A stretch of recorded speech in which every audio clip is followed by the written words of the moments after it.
In this age of gender confusion, it's difficult to find advice you can trust to help protect your child from those who would seek to unduly influence them, setting them up to be manipulated and exploited. On Unmasking the Trans Movement, we discuss, educate, and deliver the info parents want and need to help their children, grandchildren, and even themselves. Welcome to Unmasking the Trans Movement. Now, here's your host, Brad Wilder. Welcome back to Unmasking the Trans Movement with Jon Uhler. I'm your host, Brad Wilder. Today on the show, Jon has got Dr. Gillies standing by. We're going to discuss the trans shooters clinic. Not just one, there's several, as you know. They don't get discussed a lot in the same kind of episode. So tonight we're going to go deep. We're going to talk about the clinical assessment of these trans shooters, what makes them tick, not to mention what the public doesn't really know. You've seen all the other stuff from everybody else out there, but you haven't necessarily seen from the experts. Jon and Ann, both trauma experts, both deal with so many deviant individuals throughout their lifetime that you can't even add them up on both hands or feet. It's amazing to see exactly what the work that they've accomplished over their lifetimes, and they still continue today to fight for the protection of both women and children. Welcome to the program to both of you. Jon, great to have you here. There's a lot to get to today. We tried an episode a week ago that ended up being, we'll say very long, and obviously there's so much to talk about because this comes from so many different places. But today we'll break it down. How many trans shooters are there to kick this all off? Well, there's been a number of them. And before we start, Ann, welcome back. You are a world traveler, so it's always great to have our author, resident expert with us. So, Ann, thank you for being back with us. Good to be here. I hope to be more consistent, Jon. Well, you're doing your part up in Canada. I'm in the States, of course. So hopefully things will change in Canada as they have in the States, but we have a long way to go still until we eradicate the notion of trans. This is not going to get any better because it has a cult-like impact, and that's really what we're here to talk about. There's been a lot of stories now, or a lot of coverage of the most recent shooter in the U.S., trans shooter in Minnesota. And that's when I thought, let's cover this.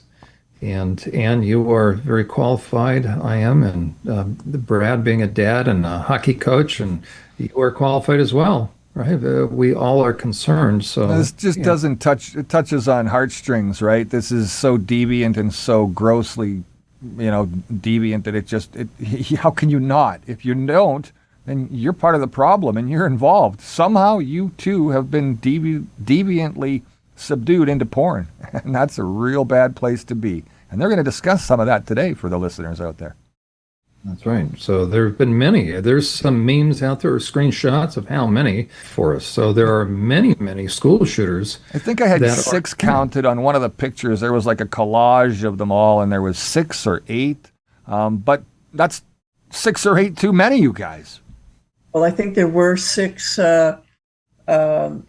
up until recently. I think it's at least 8, 9, or 10 now. We're just, and some of this stuff's being covered up. Of course, mainstream media doesn't want to talk about trans shooters. They'll talk about a male suspect, but they don't necessarily identify the individual. So, but those, they are being identified, which is really good. So that's where we're going today. So Jon, kick us off and let's talk about some of these horrific things that are happening.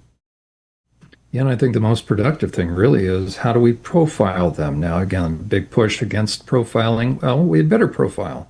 When it comes to public safety, if you don't get a sense of whatever the population we're talking about, then people are going to be harmed. So whether we're talking about sexual predators, what's the profile of that?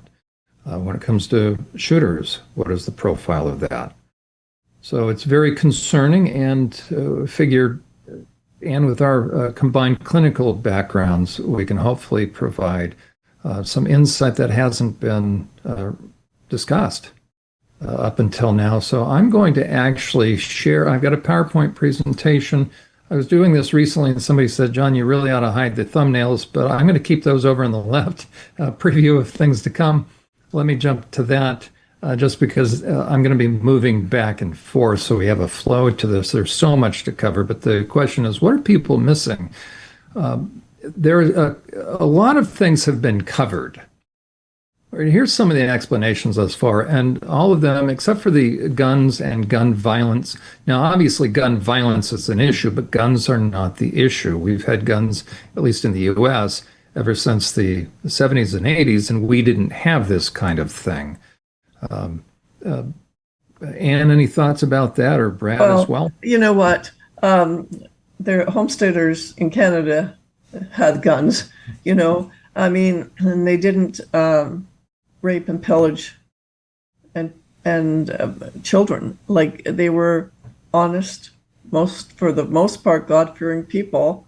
And, guns have been part of our history too. And so, yeah, our government wants to take them away from us. And I think we're living in a time that's more precarious than ever. I'm not suggesting people go out and shoot people. Come on. A loaded gun shoots no one, but a unstable mental person does, period. Yeah. They got the right tool in their hand, and think of it this way, the gun is a tool, and the person makes the tool work, period. And just legal like gun owners have had, they've gone through the courses, they've done their due diligence, and they legally have guns in their homes for a reason, and anyways, I'm not going to get into the whole thing with gun laws other than I totally support them, because it's the illegal gun owners who are the problem. So, but let's talk about these media myths, because, John, you put this out there. The media blames the parents.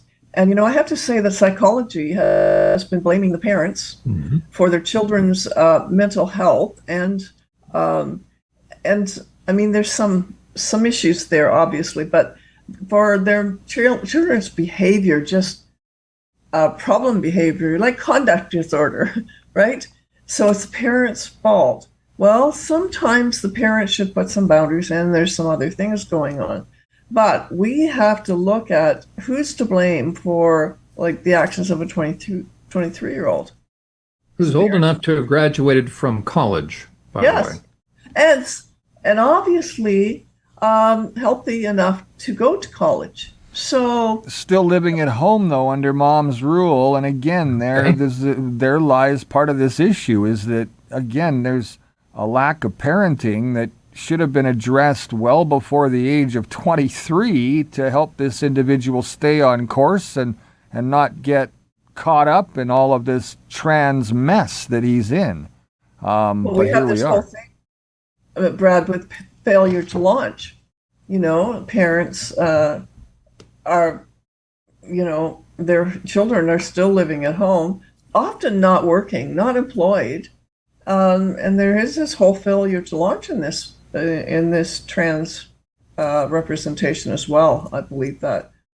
John, is it fair to say that children who are left alone at any age, say from their teens all the way through into obviously the age of 23, and are left at home during the daytime and the parents are away, it gives them a chance to really, I think, get into some of the things that you're going to discuss a little bit later on, which is the psyche of the brain and how it changes just from looking at pornographic images and what that can do to an individual. I'm wondering if these trans shooters are really getting into things like staying at home and being deviant in their bedrooms all day long by themselves. Right, screen time, and I know you've talked about it, all of us as parents and then professionals in society, we need to be concerned about what's happening because of the online influence, and that's such a big part of the groomers and those that seek within the quote-unquote trans movement, the LGBTQ radicals. And again, you're going to find predators anywhere, but wherever kids, and especially vulnerable kids, congregate, well, It's just right for the picking within the trans movement. These are unstable, vulnerable kids. And so the predators go online, and parents are tired these days. They just want some quiet. Well, we think as long as a kid is quiet looking at their phone, everything's fine. Well, it starts a lot younger than the 23-year-old. He's had years of conditioning, so to speak, and then you get to this point. So, yeah. But yes, the media does blame a lot of things instead of the individual's behavior. There were some really good points you had on that slide. Maybe you can bring that back up again, because there's a few more things I think you guys want to discuss there. Well, The mental illness is one of them. Medication falls into this too, John. So what's up with the meds? Well, Brad, before we do that, sorry for the, I just want to, what we're after is balance right here. And the pendulum has swung. It used to be that the parents were fully supported to a fault, right? You can have abusive parents that nobody suspects and the kids are having to suffer. In psychology, the pendulum swung to every ill or every illness, as it were, that a kid has, it must be the result of the parents. I want to just add a balance out of the book of Deuteronomy, right? That God says this: parents must not be put to death for the sins of their children. You can tell an extreme thing in that case, nor children for the sins of their parents. Those deserving to die must be put to death for their own crimes. AI did a nice summary, right? What are the key points? Individual accountability. The verse states that parents will not be put to death for the sins of their kids, vice versa, and personal consequences. So we have lost that in this day and age. We need to have a balance. So we need to be able to have parents think deeply about their role and make sure they're doing as much as they can do. But at the same time, you can have good parents and a kid that goes bad. We call it bad seed. That's always questionable to use that phrase, but strong-willed. I know my wife was a 30-year second grade school teacher, and she has indicated over those years she could tell. There's sort of a joke that she had among other teachers. They poured their hearts into these kids, but they called them future felons of America, right? She could just tell that there were some kids, even at that age, that were just driven to, now, again, at that age, what's going on at home? But you could see a streak of willfulness as well. And so it starts early. And so we need to have a balance. Now, again, genetic is nature is nurture, all those. But the fact that the media was blaming this, they jumped to the mother at first. It turns out the father apparently was the one that was affirming. But I thought, you know what? When did we ever reach a point where we blame a parent for the actions of someone that's at the age of graduating from college? We need to finally say, you know what, at some point in time, we have to look at the individual. I used to work in prison, and how many of those guys would still have parents calling in trying to rescue them, or would talk about it was their upbringing, when in fact, no, your upbringing doesn't make you pull your penis out of your pants and sexually assault or rob or beat someone. So, okay, medication, and we have talked about the concerns of that. That's all over the... Now, when I say media myths, I'm not downplaying any of this, but it's not solely any of these. So, Anne, what are your concerns about, like, SSRIs, some of the antidepressants? Well, yeah.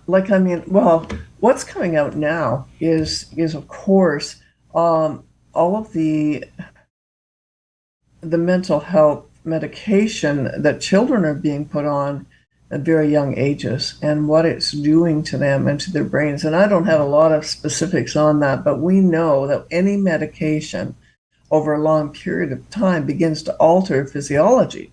And so, antidepressants, anxiety meds, things for psychosis, there's just so many medications, and kids are so highly medicated. When I was growing up, nobody in my school was medicated. And, if two boys, 10-year-old boys ticked each other off, there was a fisticuff, it was over. And, the next recess, they were playing together. I mean, there was this normalcy of working out your frustration in a different way. And I'm not suggesting everybody punch and hit. But, there was this, it wasn't just that kind of happening, but there was a lot of interaction and physical exercise that kids do not get. So instead of, putting them on the ADHD meds, maybe we should think about training and teaching boys differently. You know what kids actually get out of having that schoolyard scrap at the end of the day? Is confidence. Confidence. Confidence to move forward as a man. At the end of the day, whether it's two girls fighting, the girl walks away with girl confidence and the boy walks away with boy confidence. Why? Because they actually didn't back down. They didn't cower. They didn't feel belittled. They stood up for themselves. And that's, I think, what society needs more of. We know the difference between right and wrong. We just don't bring it into our lives quite enough on a daily basis for some reason that we can be misled down the wrong path in a heartbeat. Well, and I think we focus so much on emotions in our education, in schooling, in, how are you feeling? And, it's so out of balance. I'm not saying that we shouldn't talk about those things, but, when I was growing up, those weren't talked about in the classroom. No, right? I feel like I'm going to go be Johnny up at the playground right after we get out of recess here, or get into recess here, like... But the principal's We're not office. advocating, right? But but that's the old days. We've gone from that. Nobody expresses how they're really feeling to the teacher, and but they did talk to each other. Kids talk to each other, But now we have all of this need to express your emotion, a need to express your sexuality. We've just got a mess. And then we have these kids, and the media blames it on the parents. And the parents, there's obviously issues sometimes at home. That can happen. But then you put medication, and you put that together with isolation. Isolation, yes, because children get home. And, we lost it really. And I think back even to my parenting. I sent my kids to daycare, did all that stuff. But really, we lost it when moms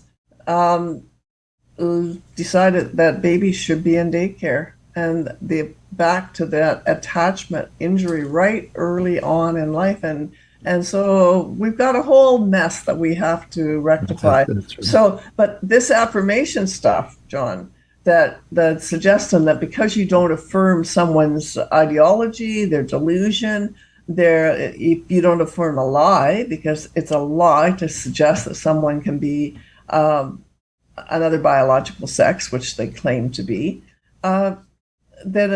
then somehow you are, injuring that person for life. And of course, they'll be suicidal, as the doctors tell us, which is another lie. So we have to start telling truth, not only to the children, but to the parents.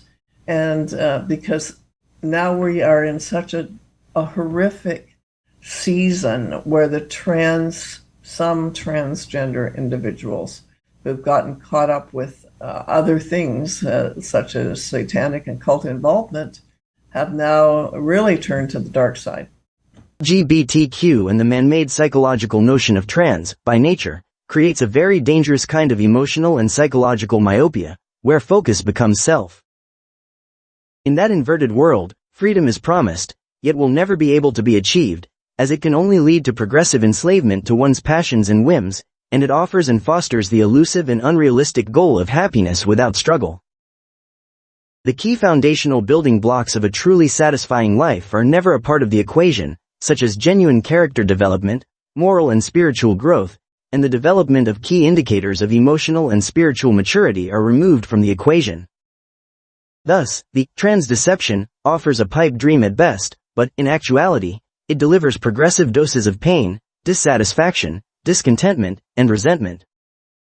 Additionally, there is a distinct anti-Christian bias, thus leaving out any hope of spiritual wholeness and sense of purpose, strength, and brotherly kindness, charity, any need for character development, stewardship, and any fear of future accountability, payday someday.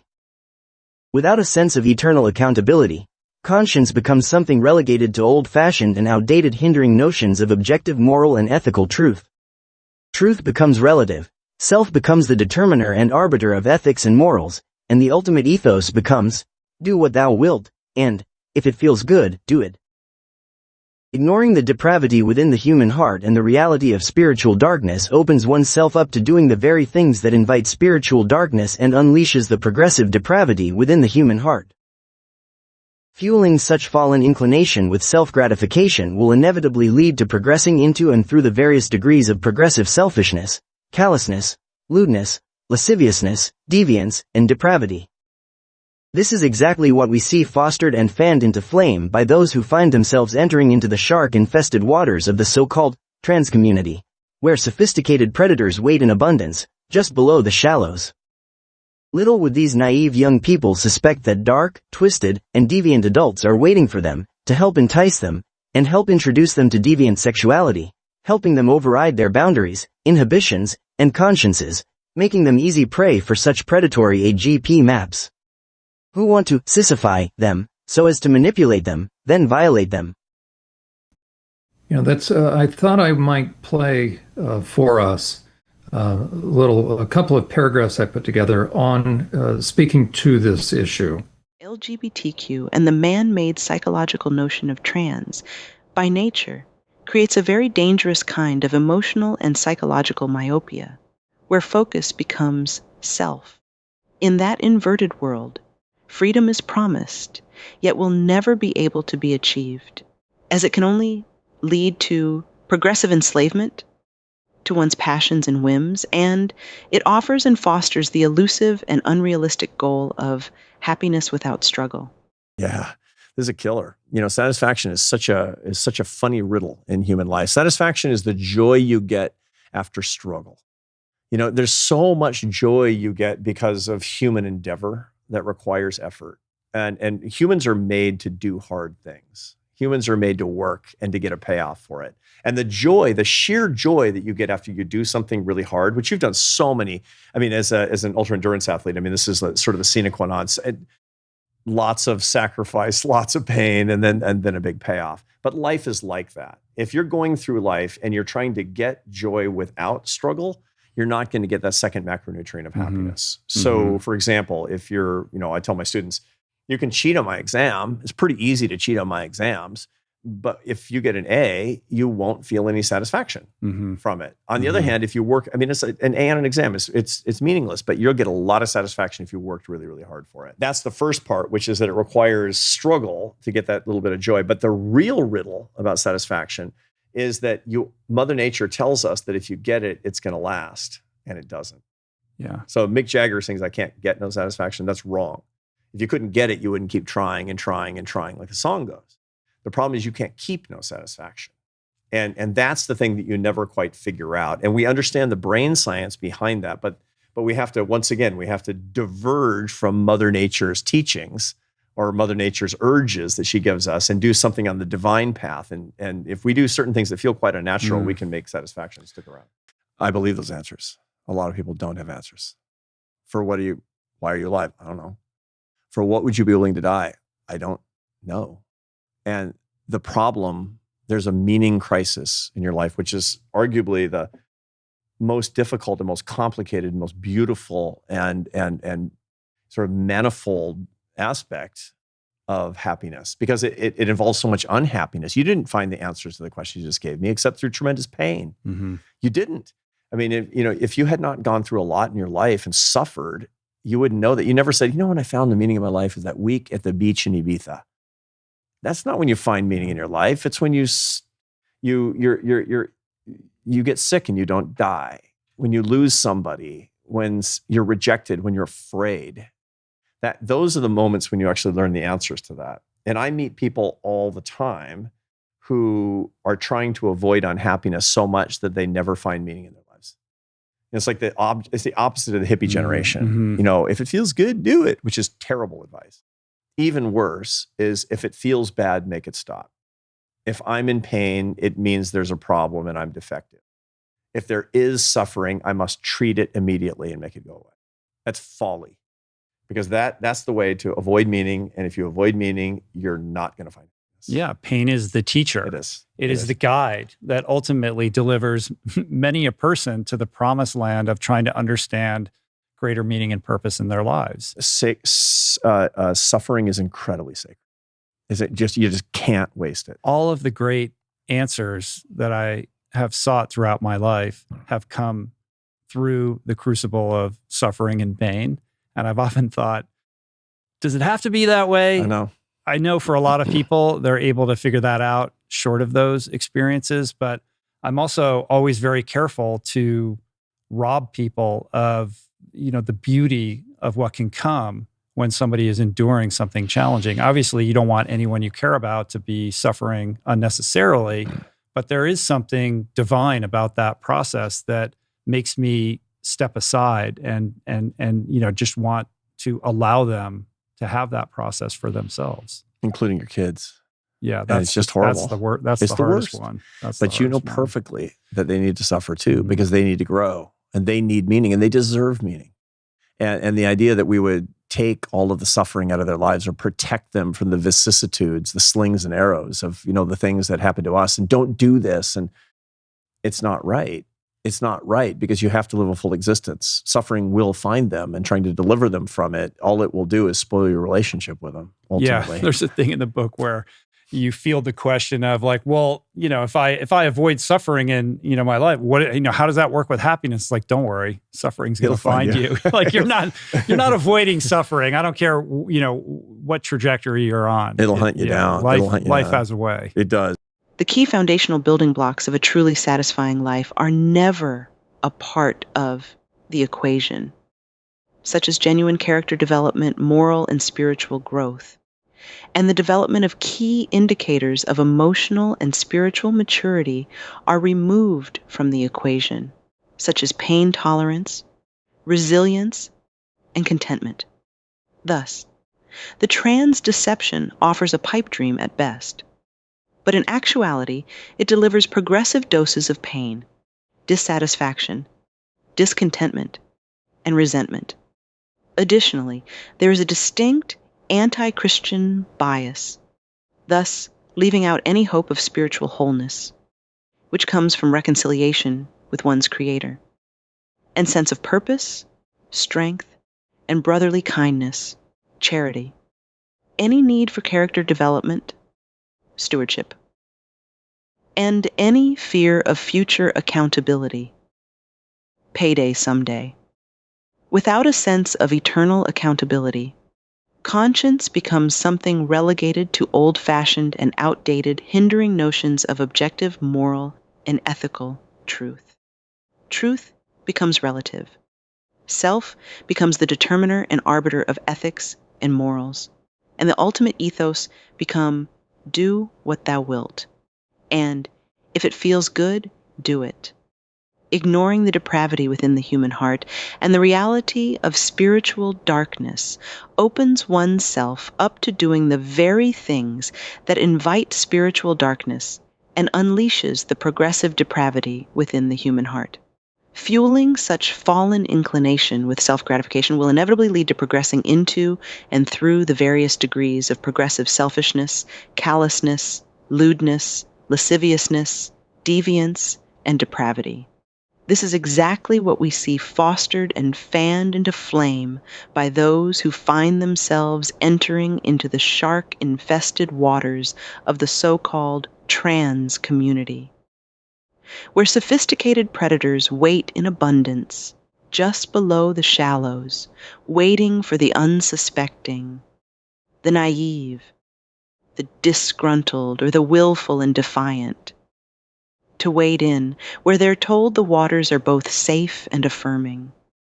Little would these naive young people suspect that dark, twisted, and deviant adults are waiting for them to help entice them and help introduce them to deviant sexuality, helping them override their boundaries, inhibitions, and consciences, making them easy prey for such predatory AGPM APS, and those who want to sissify them so as to manipulate them, then violate them. And any thoughts about that? It's kind of what we're talking. I'm just listening to you, and I'm reminded of Marshall Kirk, back in and writing the Gay Manifesto, which he said was later just sarcasm, but everything in that manifesto has come to be true and is happening in our culture right now. And one of the things he said is, we will sodomize your sons. And we idolize young men, teens particularly, and young boys. And, it isn't just boys, of course, but they were, at that point, this was the Gay Manifesto. They were focused on homosexual relationships. We've gone far beyond that now. We've gone into every kind of deviance imaginable. But yeah, there is an agenda, and they hate that word, but there's been a strategy since the 70s. And this is the Gay Manifesto by Michael Swift, first published in Gay Community News, February 15th to the 21st in 1987. It is also reprinted in the Congressional Record. This is what it states. We shall sodomize your sons, emblems of your feeble masculinity, of your shallow dreams and vulgar lies. We shall seduce them in your schools, in your dormitories, in your gymnasiums, in your locker rooms, in your sports arenas, in your seminaries, in your youth groups, in your movie theater bathrooms, in your army bunkhouses, in your truck stops, in all your male clubs, in your House of Congress, whenever men are with men together. Your sons shall become our minions and do our biddings. They will be recast into our image. All laws banning homosexual activity will be revoked. Instead, legislation shall be passed which engenders love between men. All homosexuals stand together as brothers. We shall triumph only when we present a common face to the vicious heterosexual enemy.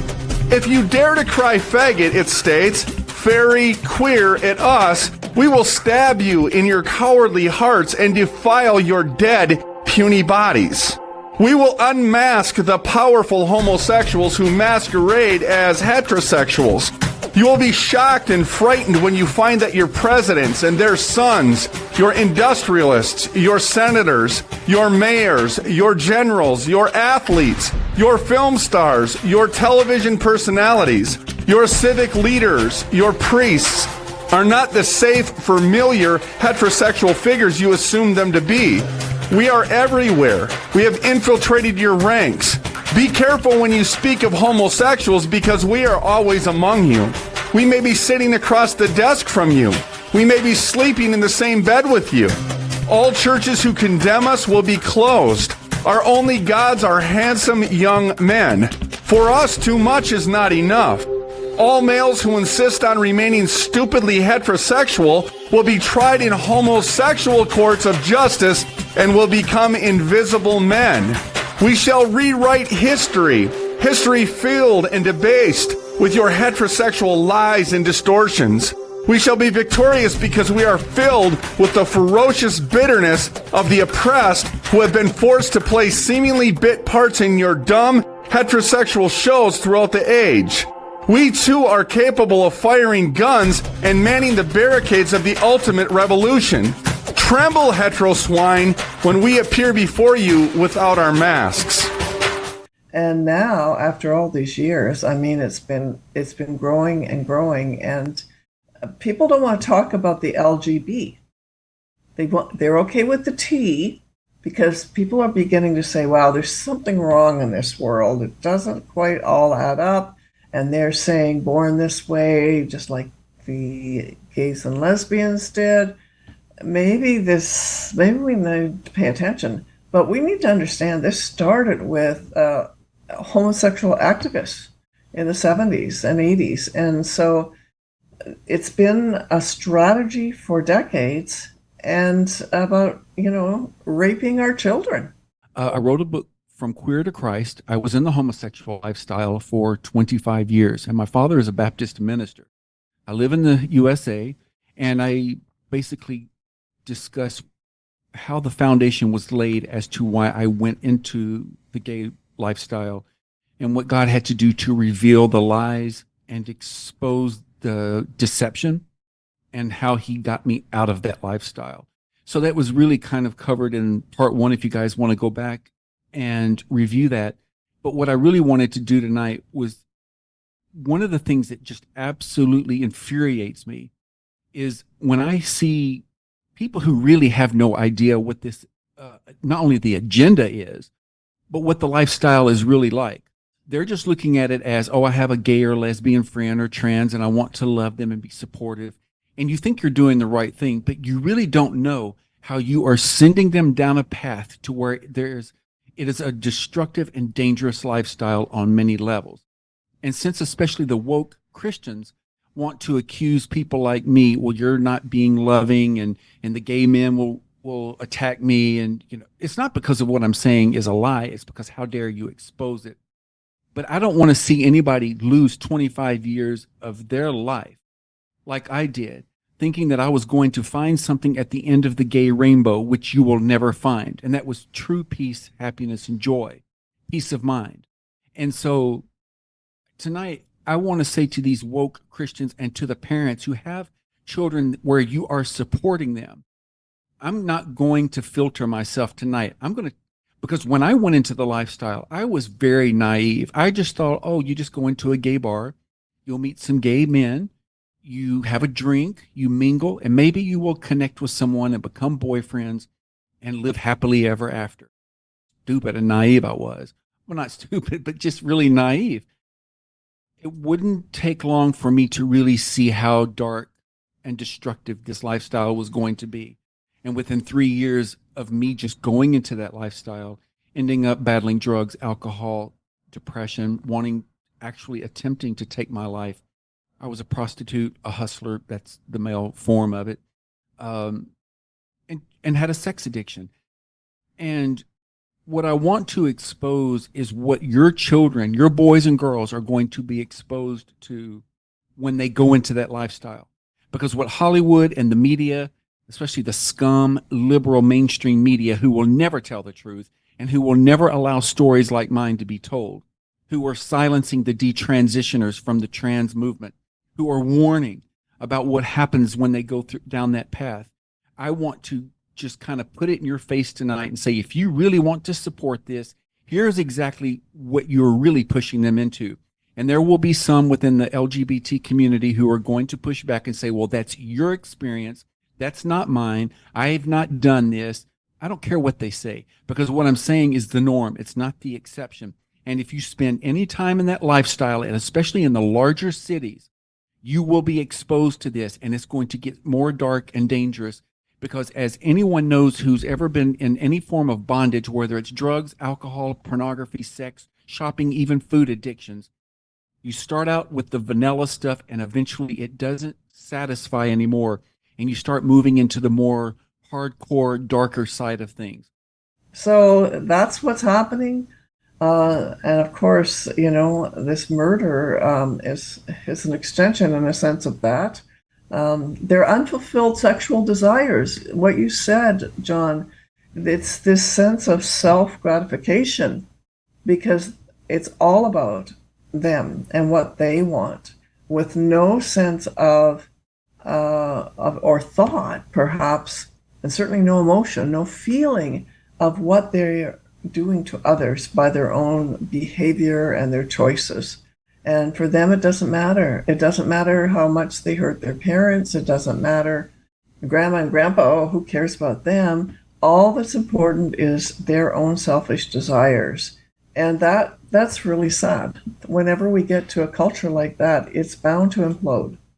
I like to say that this all started to change, I think, back in the 70s or even, late 60s.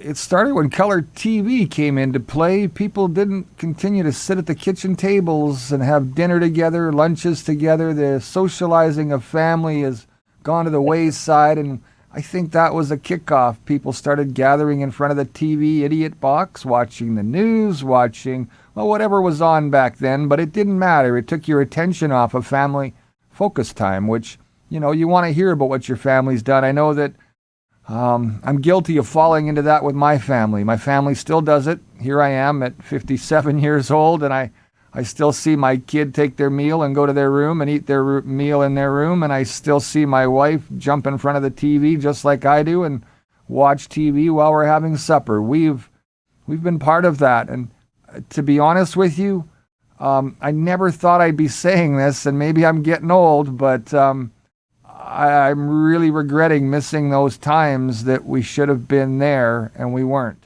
And the communication, the family time, the lack of just being together in that kind of a way took away so much from family, takes away so much from families. It took a lot away from mine, as Dr. Ann is already more than aware of.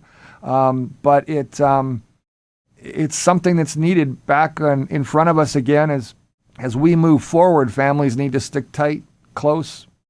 The world's about to change, but I thought that was important that we look back. You mentioned 70s, and I agree with you that it's somewhere in that time frame that things got messed up. And we talked about family, we talked about mental health, we talked about medications.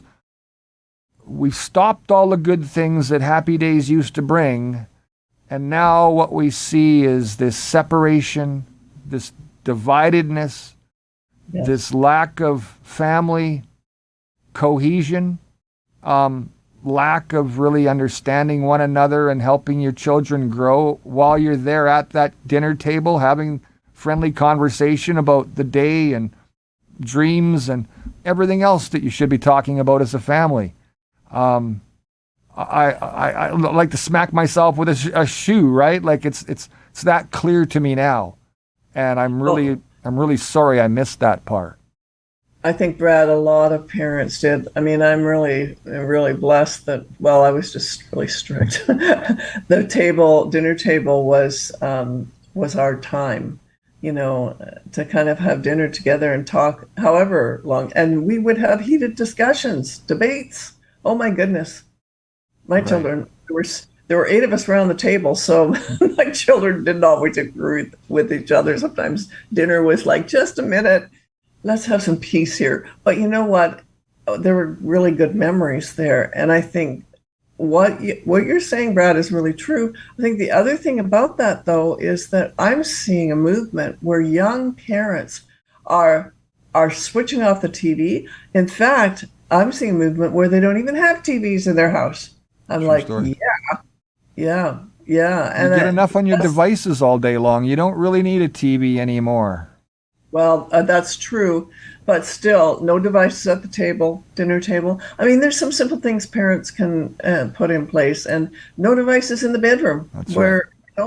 Let's start talking boundaries. If you want to blame parents, then let's educate parents. Let's go back to the simple things and say, okay, here's what you need to help your child with. If you want to keep them from being deviant in the future, and there's no one can say the outcome, no one knows, but at least let's give them the best training they can have and help them by giving them boundaries to start with as children, and then keep an eye on what they're doing. So John, let's kind of revamp or I guess touch up on where we are at in the show. We're about a half an hour in, and we've talked about a lot of different things so far, but we're right now in the middle of discussing how these shooters end up, being the way that they are. We're talking about parents' involvement. We're talking about medications. We're talking about that transition into isolation that creates a window of opportunity to be deviant when you're home alone and do things that others aren't around to see you do. And it transforms your brain. So we've left them isolated in their bedrooms. We've left them uncommunicating with anyone. They're on their devices. They're watching pornography. Their brain waves are changing. What else could we possibly do to these poor kids? Oh my God. That's right. And, before we move on, I do want to plug some of Ann's books. I had asked Ann to have one of those handy that she thought would be most applicable. And you want to share with the audience the one book that you think would help them right now kind of understand what sets the stage for this. Yeah, well, this is about gender affirming care. So the book that I was suggesting was The Ultimate Deception, The Truth of Gender Affirming Care. So they can get that on Amazon, yeah, Indigo, and yeah, and I was just looking at the back here because sometimes I forget what I've written, and I'm saying I'm taking this ideology further. I believe there are many snakes in the grass. They're no longer hiding.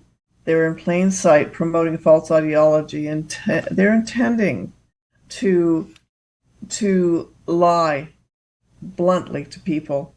And the venom of gender ideology is what we're seeing today when we're talking about all of the issues that come along with that. And so when you lie to children from the time they're in kindergarten, you create an atmosphere of confusion. And so their brain begins to change. And there's some things that happen. And then you put them on puberty blockers when they're 10 years old. And then again, hormones, 14, 15, it's affecting them really, really severely. And I think cognitively we're seeing some of the effect of that. But gender affirming care is not kind or compassionate.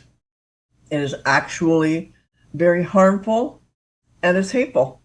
And you know what? The teachers in our school system throughout Canada are doing exactly that to our kids for 8 hours a day times 5 days a week. And you sit there as parents and do nothing. Yeah, sit there in silence. Not you guys, but the rest of the viewers. Sit there in silence. Wonder why. Start to question your own morals and ethics. You're right and wrong right now. Well, let me read this to you, John, just before you go on. Yes, please. About 12 years ago, Ken Zucker, who you're aware of from Canada, who treated gender identity disordered children, which was the previous diagnosis, said this. He said there's several predictors that create an adolescent with gender identity disorder. Lower IQ, lower social class, immigrant status, non-intact family, childhood behavioral problems related to gender identity disorder. And those are underlying issues. And then you have, those are just to begin with. So these are vulnerable children. We've talked about that all the time. We already have vulnerable children. Then we confuse them to death in the classroom. And it's like it just plays into this deviance, but also the violence that we're now seeing. But I found a group that accepts me, Mom and Dad. Right? And, maybe Dr. Zucker would come on the program and renounce the gender dysphoria notion as far as pushing that. It made it billable, the DSM-5. He was a part of that. He has not come out and recanted. I believe he and Blanchard have the blood of kids on their hands. Why? Because without their work in the DSM-5, published in 2013, none of this would have been billable. So if ever they want to come on the program and talk as clinicians, we could all talk together, and they could just go back to what was in the DSM-4. We talked about media, and again, the influences. I'm going to go over here because hey, John, yes, Anne. Do you think we should introduce what the incidences themselves, in case people haven't caught up to that, first of all? That's exactly well put. Okay, so we're going to look at, we're going to see this phrase over on the left. That comes from one of the Batman movies, Why So Serious? And then we're also going to see with the female shooter down below. She drew a picture, and there's a very famous phrase that comes out of the movie, The Shining.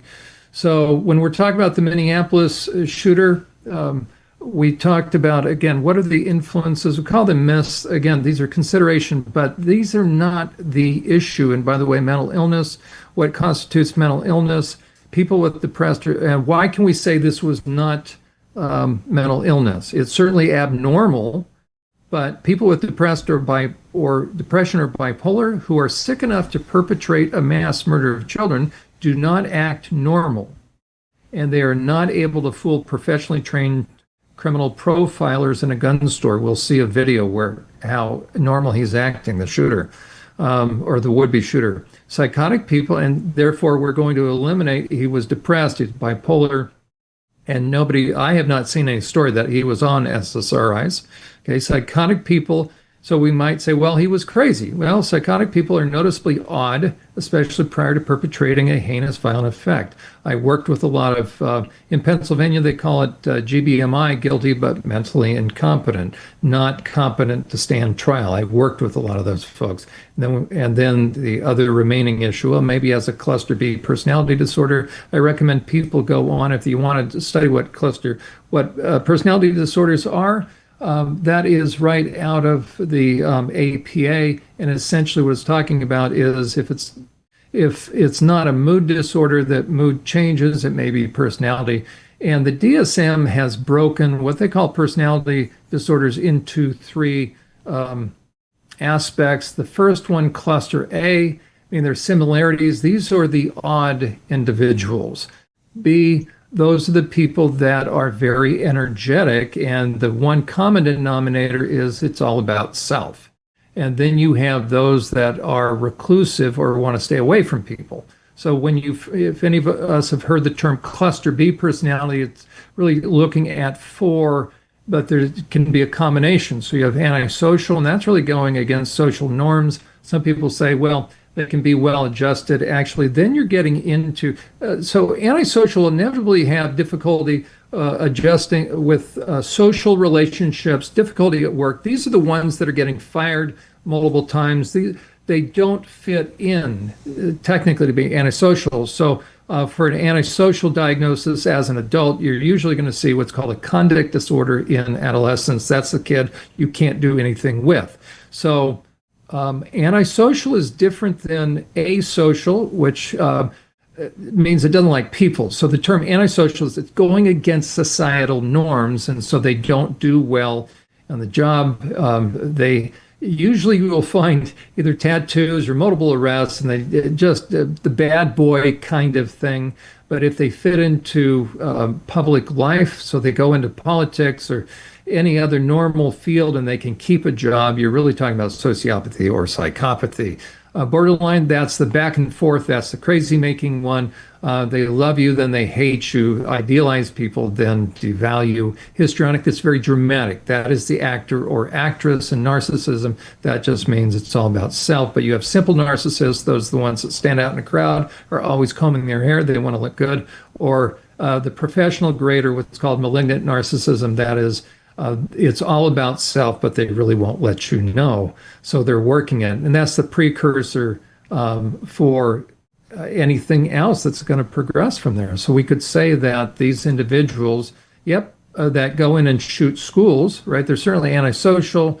They may be borderline. They may be histrionic. But we're going to see that this young man didn't fit any of that. As a matter of fact, let's now go into, we're going to see him before he committed his crime. I was very impressed with this podcaster, The Daily Discourse with Arturo. He did a very nice job. So we're going to look at his behavior, and there were, according to the owner of this gun store, there were 3 trained professional staff, and nobody saw anything that stood out, and that's what stands out to the owner, that nothing stood out.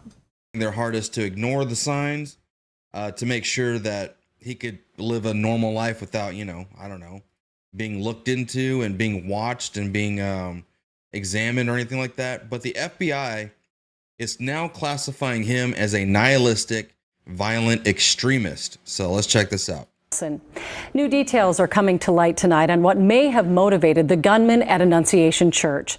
The shooter appears to fit the profile of a new type of criminal, becoming so pervasive that the FBI and Justice Department have created a new classification for it called nihilistic violent extremist.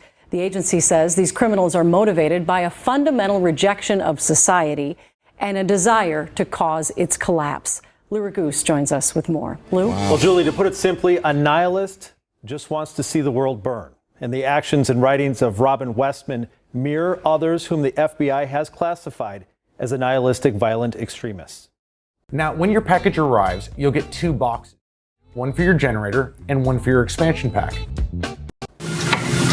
We didn't have school shootings. In his 30 years with the FBI, That he could live a normal life without, being looked into and being watched and being examined or anything like that. But the FBI is now classifying him as a nihilistic, violent extremist. So let's check this out. New details are coming to light tonight on what may have motivated the gunman at Annunciation Church.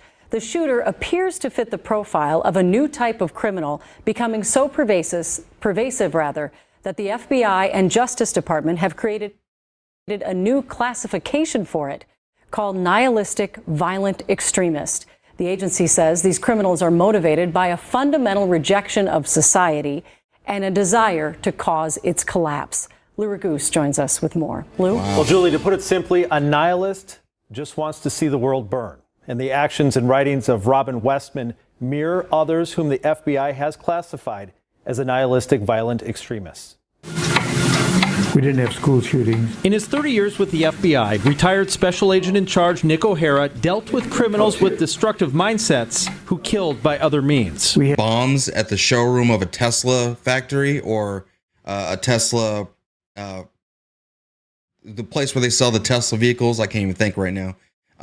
Bombing Tesla vehicles. Imagine like how they lashed out when they thought Elon Musk was stealing their information and taking away their benefits from them, right? We saw people pulling over Tesla vehicles and punching old women that were just driving to work or something because they hated Elon Musk so much. Yeah, these people are crazy, man. These leftist extremists, even though, Hakeem Jeffries looks at us and said, oh, these MAGA extremists. What's so extreme about us? We literally don't do anything but vote and go to work. Like, it's not even close to similar. I first used the phrase in court papers regarding a Wisconsin teen who killed his parents and hatched a plan to assassinate President Trump and overthrow the U.S. government. An agent wrote that the goal of nihilistic violent extremists, quote, derived primarily from the hatred of society at large and a desire to bring about its collapse by sowing indiscriminate chaos, destruction, and social instability. The FBI noted the Wisconsin teen writing in Cyrillic alphabet, just like the disturbing journals of Annunciation Catholic Church shooter Robin Westman. Much of Westman's manifesto mirrors that nihilistic philosophy. In one entry, Westman wrote about sitting with hate and contempt for this world, and later, I just want to inflict that pain on the whole world. They want destruction, whether they create it themselves or whether they're a part of it. That's kind of their goal because they've given up. They've just given up. Now, the FBI is yet to officially weigh in on how they classify Westman. Retired Special Agent in Charge O'Hara says that the FBI unit that focuses on criminal profiles likely will use information that they gather in hopes of helping local authorities try to prevent future shootings.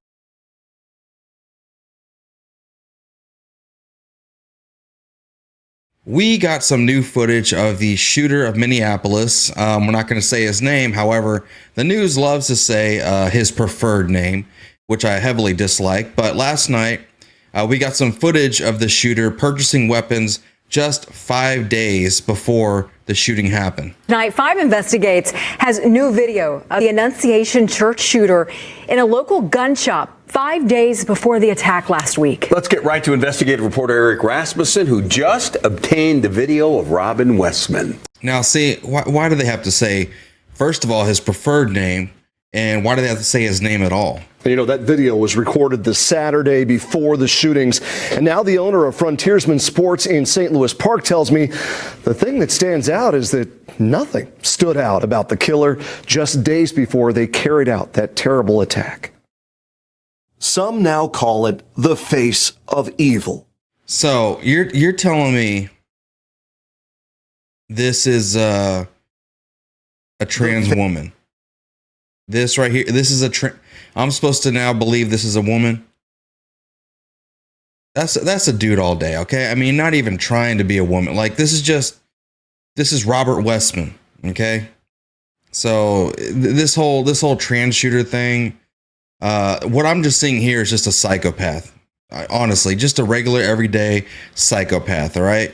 Face of evil. The first time I watched all of this, I literally feel like I have to take a shower afterwards. But when Robin Westman walked into this gun shop just days before shooting and killing children in Minneapolis, we are devastated by this. Owner Corey Krause says there were none of the classic warning signs. He was friendly, he was jovial, he smiled, laughed, asked questions. He interacted with 3 of our staff in a friendly manner. Cameras at Frontiersman Sports in St. Louis Park first recorded the would-be shooter just after 12:30 p.m. Now, this is his dad's van that he's driving around. I think his dad was kind of like just enabling him to do whatever and say, here's the keys of the van, here's some money, here you go do stuff, right?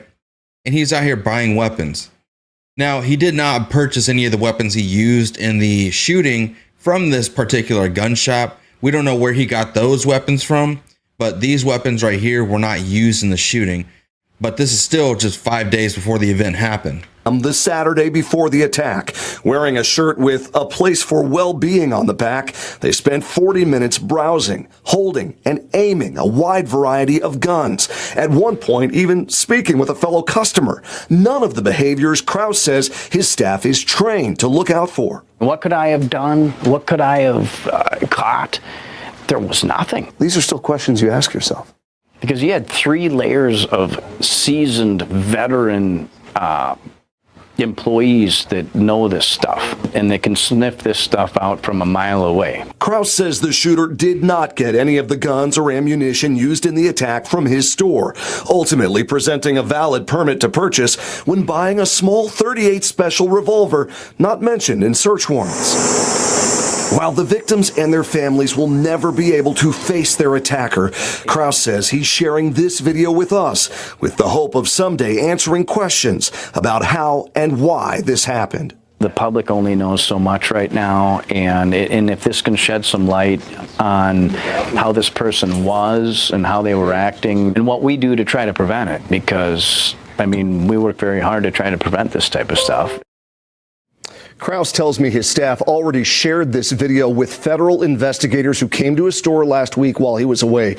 Now, by law, authorities tell me they cannot reveal or identify where the shooter got the weapons that were actually used in this attack. What stood out is nothing stood out about At all. And these are still so eerie to see. He says his staff works hard to try to identify it. In this case, they didn't have much to work with. Okay. Thank you. Brad and Ann, your thoughts? Well, I'm listening to this and thinking, how, the whole social aspect and the hatred of society, hatred of people, hatred of anything but themselves, but really it comes down to self-hatred too. And, the societal instability, I'm thinking back to the originator of queer theory. Her name was Gail somebody in the 80s. Can't remember her last name just right now, but queer theory is really what has changed. It has taken everything normal, because that was the whole thing. Anything that was normal, acceptable, and just the way society was supposed to be run was taken and turned upside down. So good is evil, and evil is good. That's what anarchy does. It just turns everything. That's exactly right. But that's what queer theory was all about, and that has so encompassed this young generation, because basically, without knowing what they're being taught, this is what they're being taught, to turn everything in society upside down. You were talking about Gail Rubin. Thank you, Brad. Yes, no problem. Yeah, and there was Fortney too, Michael Fortney, that was involved in that too. But for individuals really wanting to look into queer theory, I would advise you do it, because it explains so much about what's happening with these kids, because their world literally has been turned upside down. You and I, our generations, we didn't have that. And so we have this understanding of how the world should run. And we have, by and large, navigated throughout life.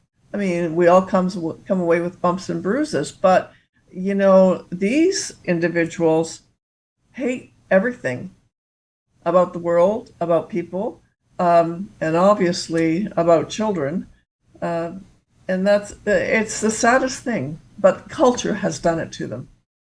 Culture, isolation, lack of parenting. There's so many topics, lack of God, lack of just right and wrong. And again, I got to come back to the isolation, because I think it's that isolation that allows an individual like this to create a world that is a fantasy world that he is in charge of, and that world gives that individual a level of confidence that he's not receiving from parents or peers or anyone else around him or her.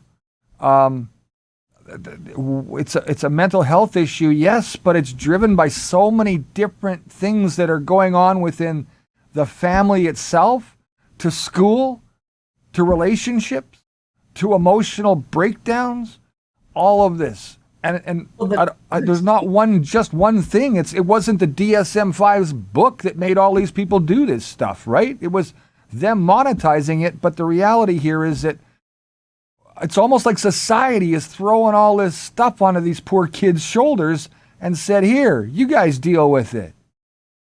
Well, Brad, it's all about the deconstruction of society. That's what queer theory is about. And then the deconstruction of family, because family was a normal experience for centuries. and parenting was a normal experience. And now all of that is turned upside down. So children are in this, they're in quicksand. And so trying to keep their head above water, and some of them literally do these things that are just the most horrendous things we could ever imagine. That doesn't excuse their behavior. To have the time to write that manifesto and deliver that at some point in a way that was part of that world that they created is so heartbreaking, because it's the parents. The parents didn't pay attention at all, period. They just left them alone.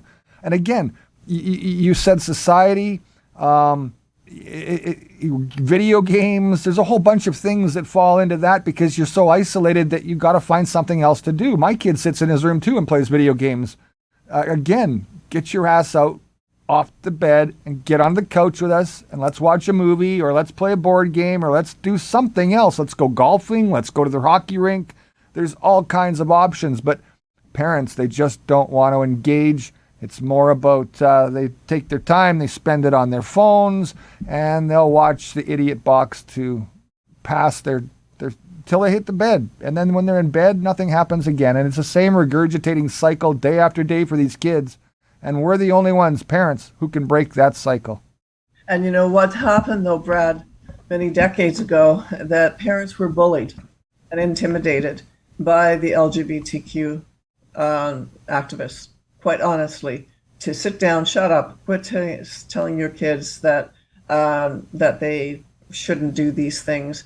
Don't tell us about your moral standards. Don't tell your kids about moral standards. Of course, don't take them to church. Intimidate. And, parents are just trying to be parents, and they were trying to make a life for their children and their home, and they got tired of fighting back. And now we have to fight back. I think parents are realizing they don't have an option anymore, because our kids are going to hell in a handbasket, so to speak. And we need to step in. Parents have to step in at some point. Would that have saved this young boy? I mean, he's made his own decisions. And I think what you said about the isolation and all the things that are happening, somewhere along the line, when the children are a lot younger, parents need to be stepping in, like you said. I'm self-employed. I've been doing it for over 30 years. I don't have a staff. So the isolation that I talk about is right here as well. I've had to deal with it myself, and it can be whether it's a parent or a child or a 23-year-old who's trying to figure themselves out still, because things that they should have done 5 years ago, they didn't get to do, thanks to COVID, thanks to Dr. Fauci and other corrupt individuals in the medical system that created this problem and created this isolation and drove these kids to where they are today. Well, now you have these, these COVID teens that are now acting out. And John, you have, I think you have something there about the rape of a 4-year-old. That's right. And just horrendous by a trans individual. And we're hearing more. I think that's the second one in Ontario in the last week. I don't think the other one was with the trans. Yeah, this is in Canada, people. This isn't in the States. This is happening in our own country. Oh, it's horrific. And people, I read one comment by a father who said, I just can't imagine. I have a 3-year-old daughter. How am I going to cope? How am I going to let her out of my sight? And the fear is there. And it's very scary in these cities. And people just running amok. There we go. I'm glad they're scared, you guys. I'm glad that those parents are fearful, because that's where we live in a time that we're in. And if we're not scared, something's going to happen bad to your kid, because it happens every single day. Kids are abducted and child molested and driven into places that you don't want to go. That's right. Well, we'll add some of I think where we can add, Ann and Brad, that hasn't been talked about. So here are some of the contributing factors. So we talked about school affirmation, social contagion, of course, father's support for the trans deception. So it was really the dad that was doing it. The mom was frustrated. That affected their marriage. It finally broke up. But the kids would play mom against dad, and they would go to dad, who was the easier of the two. So it was the father so you had one parent that was supporting this. That created family difficulties. And then this is where those waiting in the wings online or in schools, right? Immersion into the trans cult. Somebody helped this child, or as a child, as a young person, eventually go so far as to change his name legally. And we're talking we're talking about people doing things to kids that are criminal. Coercion, extortion, intimidation. Correct. I think bullying is even now a crime. So, what's going on? How can we allow this? How come nobody's calling them out and putting them in jail? Well, because once they get into schools, they can do that. But you have the next one there, early antagonism regarding Christianity and Catholicism. And we now have a huge issue with anti-Semitism in Canada particularly. But there is such a movement, I'll say anti-Christian particularly, across our nations and in Canada particularly. And it's in the schools, and it's in society, and it's in the workplace. And so children are being taught by their parents to hate. They're taught to hate. We used to be taught to love. It is so convoluted. And, we used to be taught respect. And whether you believe in a particular form of religion or not, we were taught to look for ourselves, read the Bible, and now it's just, you hate everything that represents any kind of normalcy in life, and especially religion. As a matter of fact, it fosters also, so you really have this convergence of things that are going on in the home, of course. But again, by the time somebody reaches graduating of college age, we need to place the responsibility on that person. We all know plenty of people who were abused as kids and turn out well-adjusted, that they focus on being pro-social rather than antisocial. But again, we're fostering this self-centeredness. That's what trans ideology does. It teaches them to go within, not for a productive sense, but that their feelings or happiness matters rather than character development. And it used to be that psychology was all about helping someone think outside of themselves, become socially adjusted, even in NA or AA, the 12 steps. But again, the lack of accountability and responsibility and an exaggerated sense of entitlement, refusal to acknowledge and submit to truth. So if you tell a kid there is no truth, then they don't have to, then they become the arbiter. So there's conscience, right? They can override truth, ignore truth, override conscience, and therefore somebody else's boundaries. And lack of willingness to face hard things. They develop a victim mentality and failure to launch. There are plenty of survivors who exemplify a propensity toward being overly responsible. Okay, so meaning what is it then? If these kids came out of a home that wasn't working all that well, should we, blame the parents? No, because we find plenty of examples. What's missing is, I'll refer to the 12 steps. Look at steps 4, 5. 12 steps have been around forever, so to speak, right? So conscience, that's step 4, made a searching and fearless moral inventory of ourselves. We are not teaching kids the importance of that. And how about this? So if you remove God, well, you can't do step 5, admit it to God, ourselves, and another human being, the exact nature of our wrongs. Okay, there is right and wrong. And then here's what's important. We were entirely ready to have God remove all these defects of character. So if you teach a kid that they are the arbiter of truth, that it's all about self, that they have the right to be happy, and if that doesn't happen, and they don't have to worry about right and wrong, there will be no eternal accountability. So now they walk through life. It's all about self. They demand people affirm them. They demand the use of pronouns. So it's all about self. They've never addressed their issues, their true hurts, and their issues of character. And then they get into the media. They're isolated. What kind of media do they start to get into? And before you know it, they can open the door up to what we now are going to see, what we saw in that gun shop. What's important to know is this.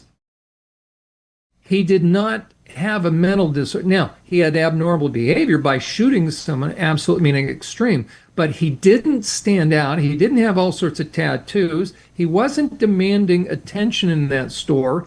He wasn't standing at, didn't look depressed, didn't look anxious. What did he look like? He looked normal. That is not mental illness. He didn't look like a girl. Right? He looked like a girl.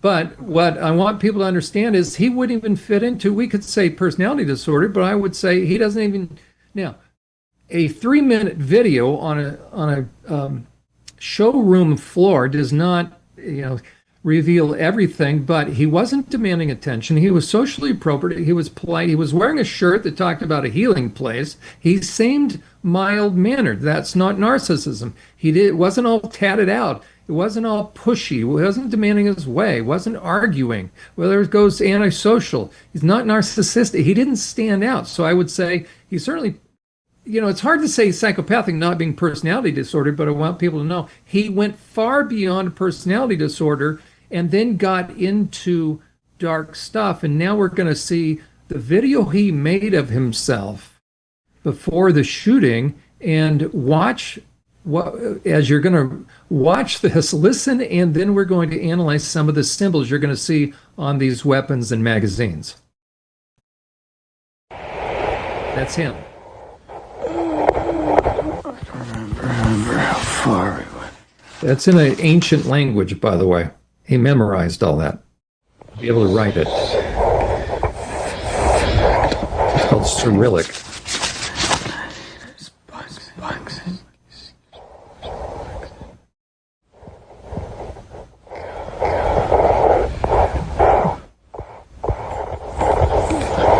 His own writing, John? No, that is ancient Cyrillic. All those sentences make sense, so he's not psychotic. I can't do this anymore. I can't do this.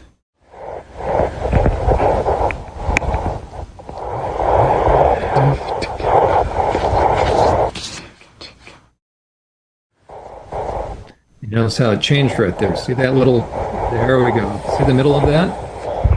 Why the break? Now he's got a gun. That's demonic. Now I work with survivors that will have something like, but not like that. There's a big difference. And survivors don't go out and shoot up kids.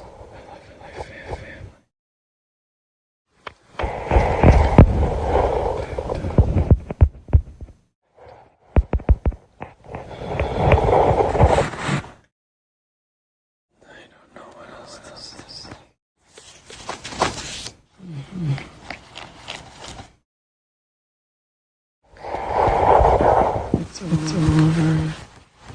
It's over. It's over. It's over.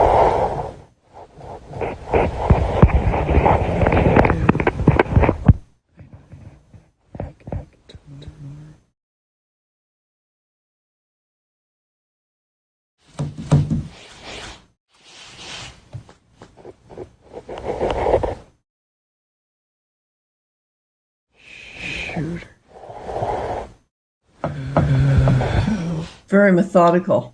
I love you all.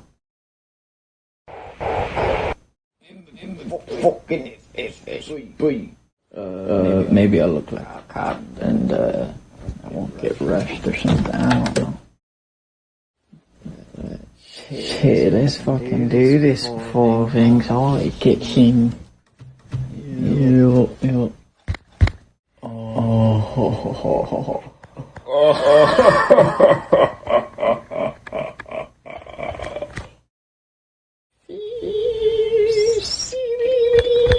Oh yeah.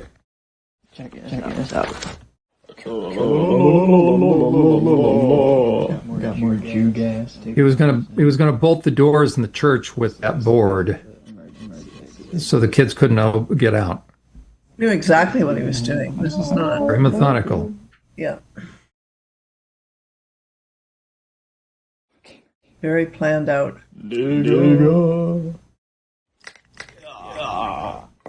Wow. Tomorrow. I love you. Yeah, where is your God? Interesting, eh? So that anti-Christian rhetoric.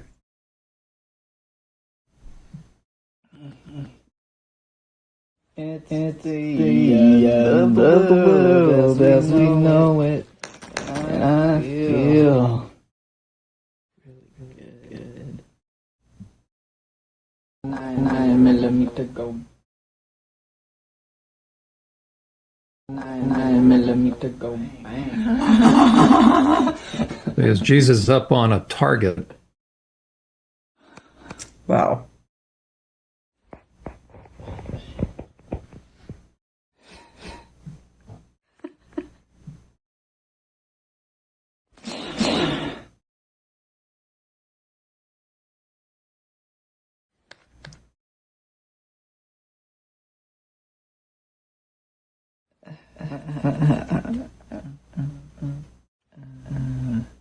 I'm the worker, baby. Why so yes? That was from the movie Batman, where Joker is evil. Where's your thinking?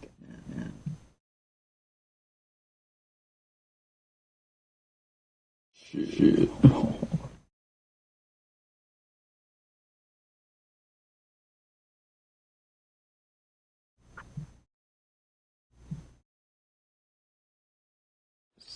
Skibbity Riz.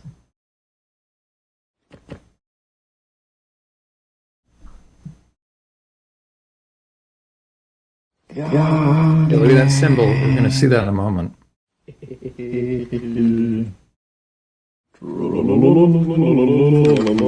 There's the pentagram. Look at it down at the bottom. We've got 666. The big boy. Fucking rip and tear. He was certainly well equipped, wasn't he? Don't forget to live. Okay, we'll stop it at this point. Just interest in time. People can go on. I don't have the exact URL for that. You can go online and find that.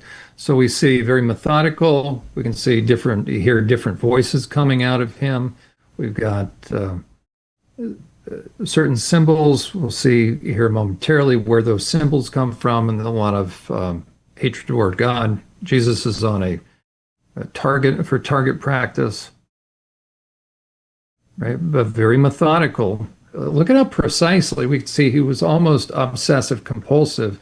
Each of those are placed in just distinct order, but there's a rationale behind all that. Brad, your thoughts as you're watching that? You know, I'm sitting here flabbergasted that the guy's been able to gather that much ammunition, that many rounds, that many cartridges, that many guns, and be able to execute something like this and carry this whole plan out. To have that kind of freedom and time if your kids are sitting at home alone in their bedrooms, you need to get off your ass as a parent and get up right now and go and have a conversation, because I tell you what, this isn't going to stop anything. This will continue until we parents take control back and start to engage with family and with our own children. I think you're right in the sense there, Brad. Sorry, John. Just the sense that how did they never went into his room, or, I mean, this stuff's lying out in the open, man. I don't know. I have an adult son living with me because of a car injury, car accident, and he doesn't close his door or lock his door. And, I'm invited in, and if I wasn't, I'd knock on the door and say, hey, Matt, just come and talk, but they're not seeing this. That just, it kind of breaks my heart. But what really breaks my heart is those children that he killed, and all the ones he injured. Yeah, because somebody didn't step in. I had seen a very powerful clip, and my apologies, I thought I had it ready. It turns out he was living with his girlfriend and had just broken up about a week or two earlier. His girlfriend had gotten them into, or they were both furries. They were also into character acting and different things, but we've talked about furries. Yeah. He then got tired of furries, apparently, but the one thing that is worthy of note in his journal is that he talked about wanting to kill her. And he fantasized over killing her. He thought she was a joke. The fact that he was walking around one day with a loaded pistol, she thought it was airsoft. And he writes in his journal, these are all sorts of quotes. Yeah, she's such a stupid bee. She doesn't even know I'm walking around with it loaded. I'm wondering what it would like to be able to shoot her in the head. He thought about stabbing her in the heart multiple times just prior to going to the kids, but he thought he might be stopped. He thought about killing her on close to his mother's birthday, but that would ruin the birthday for the mother. He was a misogynist. He had nothing but disdain. They went on a hike. He was behind her. He apparently pulled out his gun and was pointing it at the back of her head. She didn't even notice. I am way too horny to talk to this woman right now. The deranged transgender Minnesota shooter Robert Westman had recently dumped his longtime girlfriend, who was reportedly a furry, describing the ex as the root of my suffering in a twisted manifesto. This breakup just weeks before the deadly attack adds a chilling layer to the story that's unfolding. So I'm Joseph Morris, and don't forget to like and subscribe.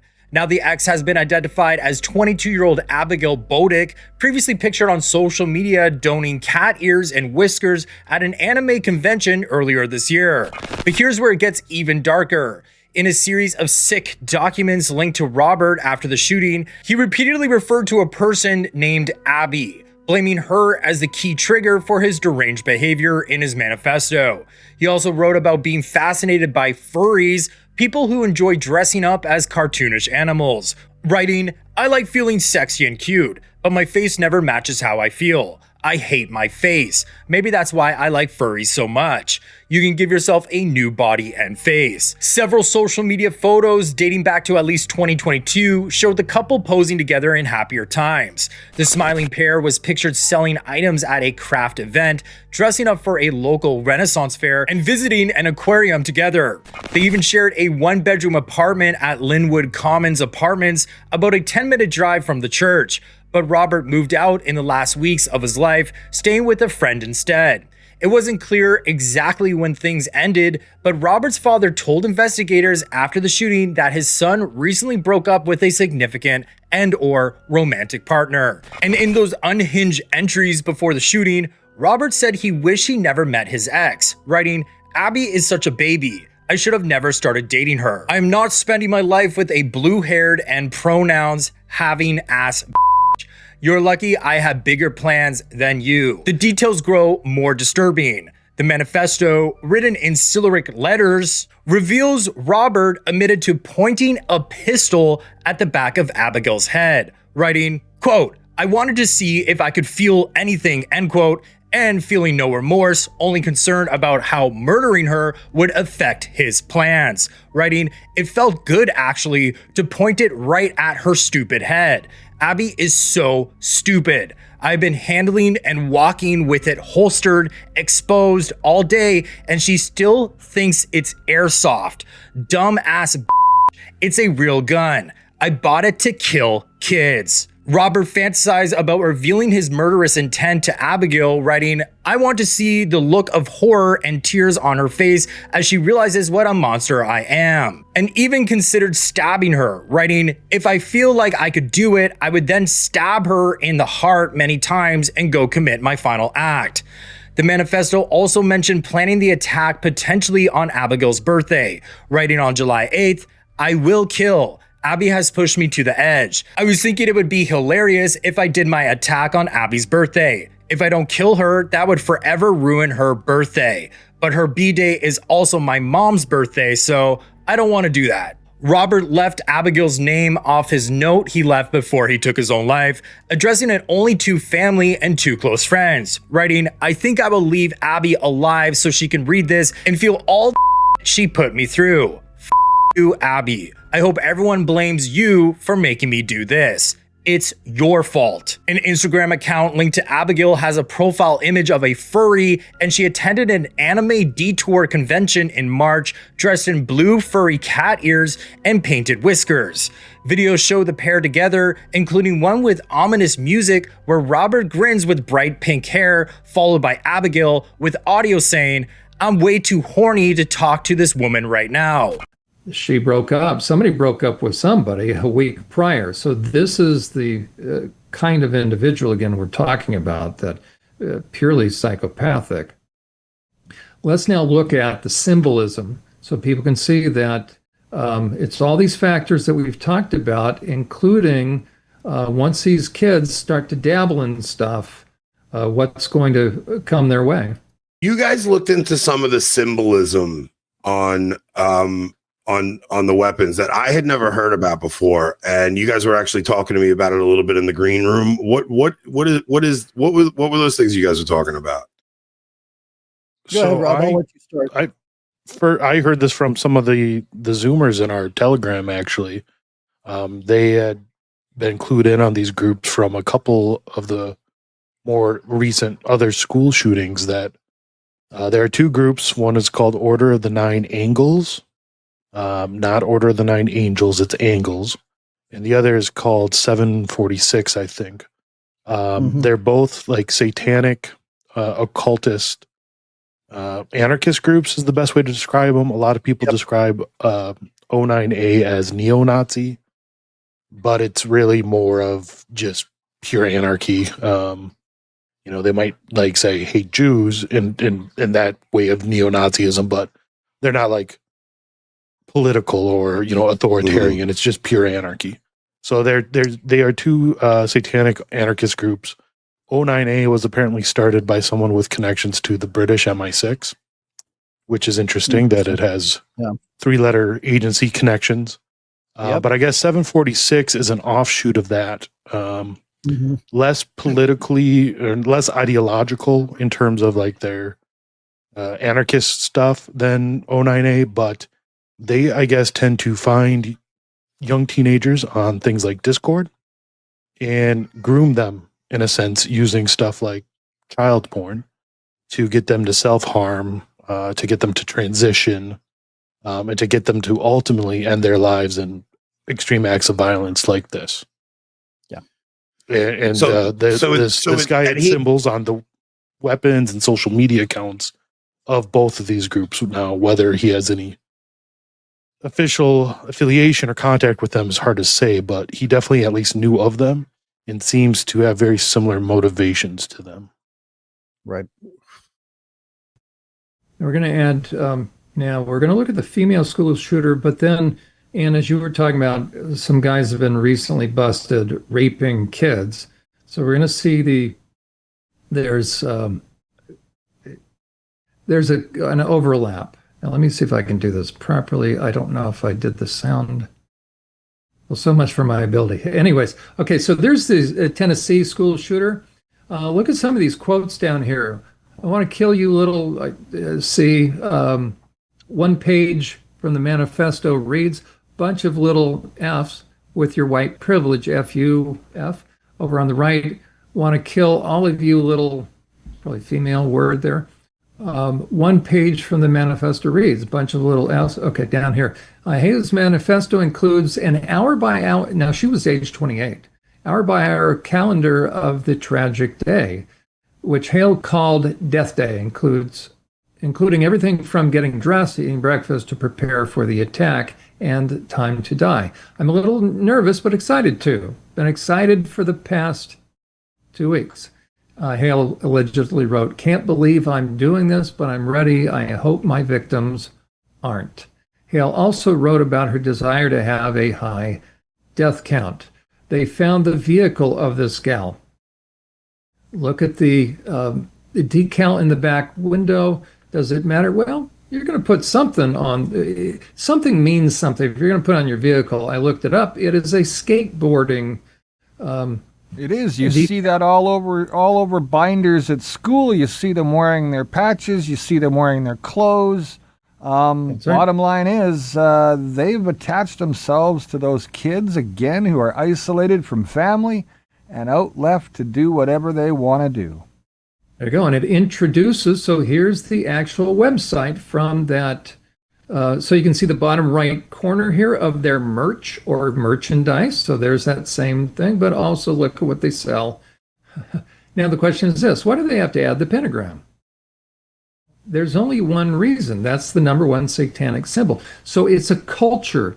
But again, not every kid that skateboards is going to get into it, but the more you get into a certain culture, you're also a peer group and social cultures, you're going to start to see the introduction, same thing that we see within the trans community. You're going to see the introduction of pentagrams. And what do these two have in common in terms of media? Let me go to this. Now, the gun right here is the female shooters. Okay, the same symbol. She actually was in art school. This is a artistic rendering she made, and I had to go looking for, first of all, look at the statements that she had in her drawing.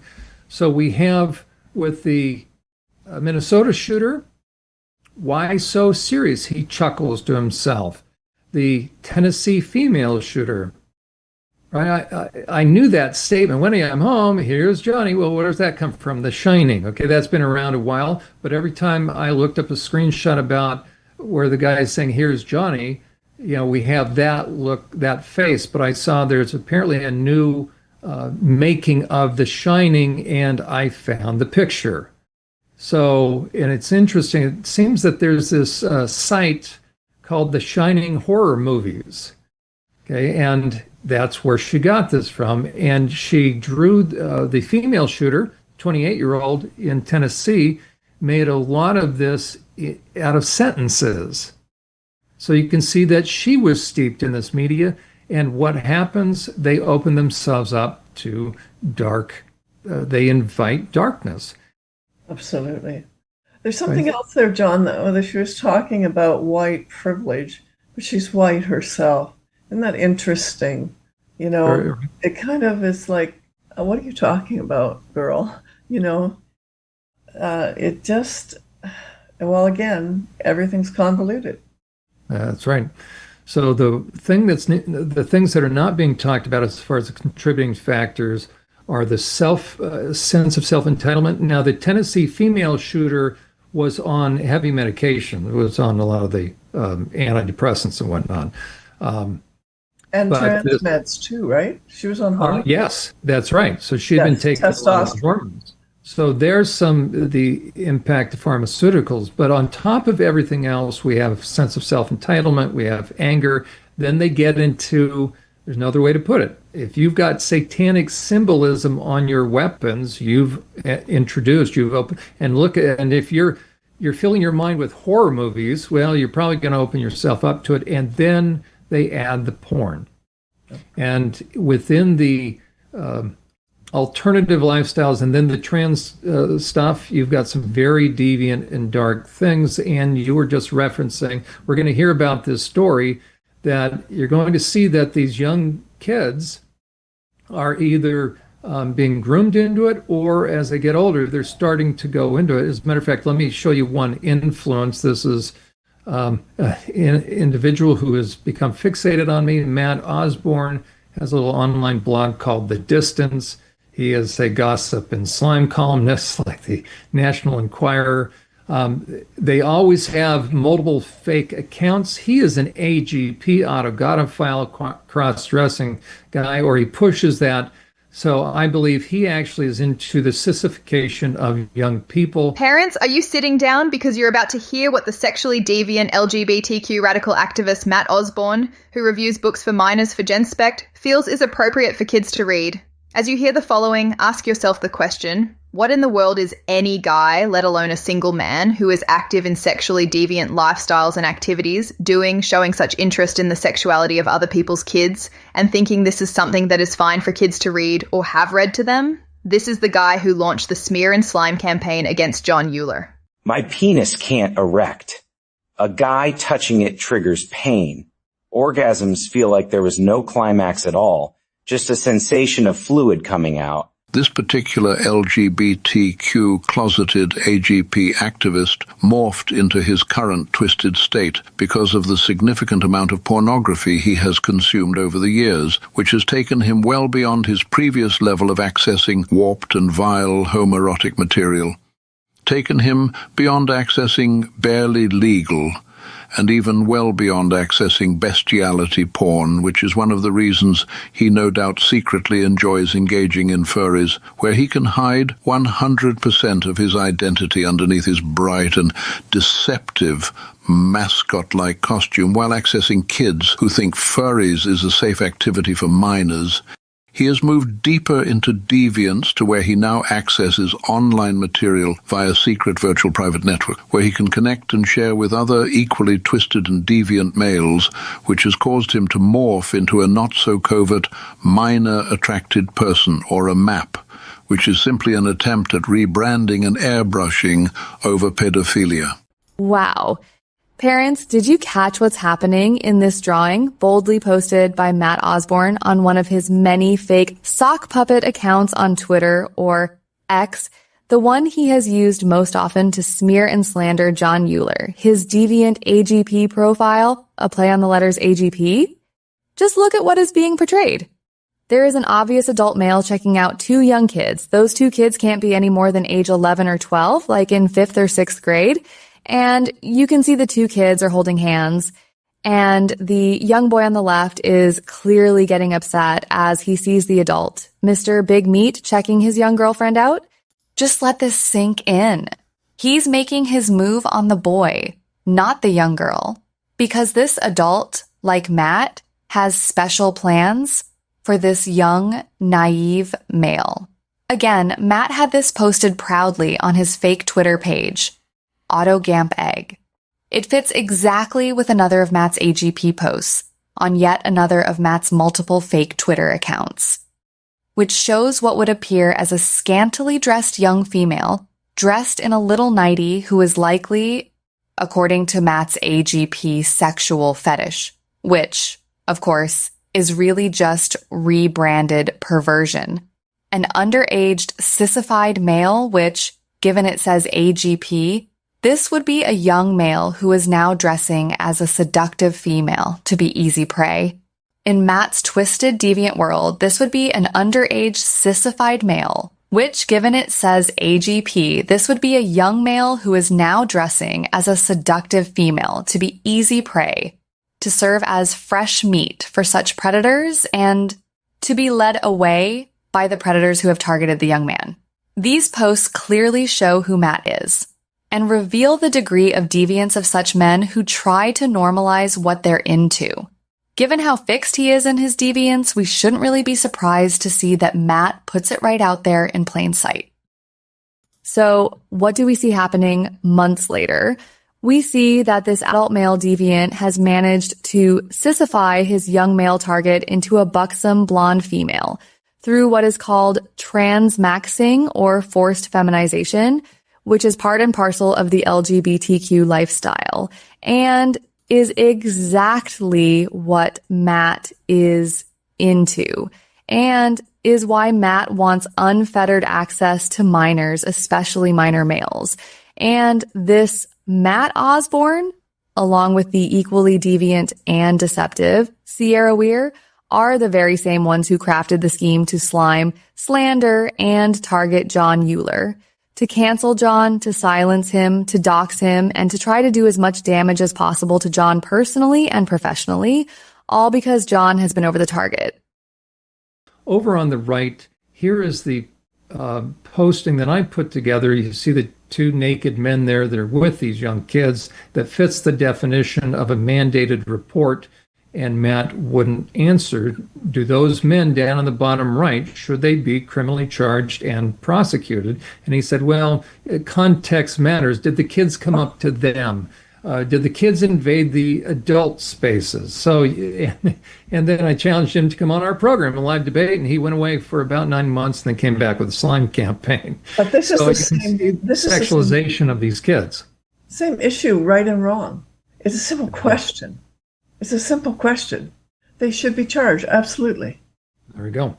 So, but let's talk about all the context. Should be. They will be. Let me tell you, they will be one day soon. Because I tell you what, the landscape in the USA has changed that dramatically that, Matt, you better wake up because things are about to happen in your world, buddy. And don't forget, you started this. There we go. Let's find out then what porn. So the thing that I haven't heard talked about, we haven't heard talked about, Ann and Brad, is, again, the dark stuff that these kids get into, the myopic self-centeredness. It helps reframe the world to where the world revolves around them. No boundaries. You have to adhere to my language, my pronouns. So you have a very a growing self-centeredness, self-entitlement. You then add the negative dark stuff, influence of Satanism, and you add porn, and what might you get? A 25-year-old man in Ontario, Canada, has been charged with breaking into a family's home in Welland and sexually assaulting their toddler. Daniel Danny Senecal identified himself as using she/her on his Facebook profile and displayed the trans pride flag in his biography. On Sunday, August 31st, police and paramedics were called to a home near Crowland Avenue and York Street in Welland for a medical assistance call involving a young child. When emergency first responders arrived, they discovered the front door of the home showed signs of being forced open and the child was suffering from serious injuries. Officers secured the scene and canvassed the neighborhood shortly thereafter. Investigators say a witness came forward with surveillance video, and the suspect was quickly identified as Daniel Senecal. Senecal was taken into custody and charged with aggravated sexual assault on a child, assault by choking, breaking and entering a home, and sexual interference with a child. His young female victim has been transported out of region for advanced medical care, but she has been declared to be stable. After interviewing the parents, Niagara Police issued a news release describing Senecal as a stranger had broken into the family's home sometime between 10 p.m. and 8:59 a.m. and sexually assaulted their sleeping toddler. While police attempted to portray the crime as a stranger attack, the National Post has since reported that several friends of the victim's mother say the man arrested was known to the victim's family and had previous contact with the toddler he assaulted. Locals also expressed confusion as to why police described it as a stranger attack when that was not the case. Another mother in the area told the National Post that Senecal had sexually assaulted her young son in 2021. She said he was arrested, charged, and after 2 years of court hearings was sentenced to 18 months in jail, but was released 6 months early in early March. While little is known about Senecal's past, a Facebook page has been uncovered, showing that he appears to have recently adopted a transgender identity. While police attempted to portray the crime as a stranger attack, the National Post has since reported that several friends of the victim's mother say the man arrested was known to the victim's family and had previous contact with the toddler he assaulted. Locals also expressed confusion as to why police described it as a stranger attack, when that was not the case. Another mother in the area told the National Post that Senecal had sexually assaulted her young son in 2021. She said he was arrested, charged, and after 2 years of court hearings was sentenced to 18 months in jail, but was released 6 months early in early March.